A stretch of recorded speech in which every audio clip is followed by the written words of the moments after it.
Yeah, yeah. So what was your upbringing like then?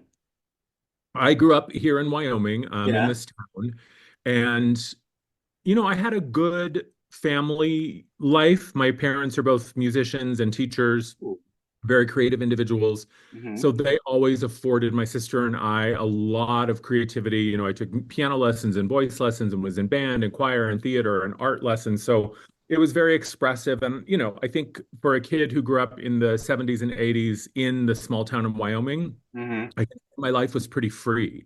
Mm.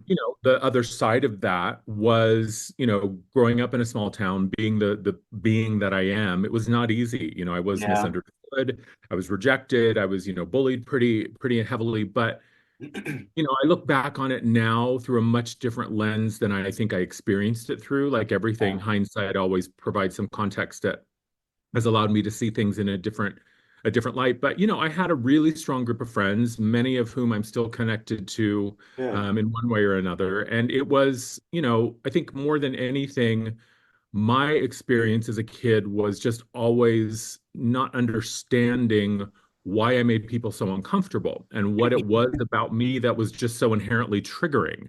I mean, Yeah. all I had to do was walk into a room and people got uncomfortable. And Mm. I see that now that that's part of what I came here to do, not specifically make people uncomfortable, but to challenge people, and Right. especially energetically. I think challenge them on a level that isn't necessarily conscious or something that Mm-hmm. they're even aware of. It's just this sense of like, my energy field is pretty intense, Yeah. and I came And here. it's a reflection of them too, which can make someone very uncomfortable if they're Yeah. not comfortable with themselves.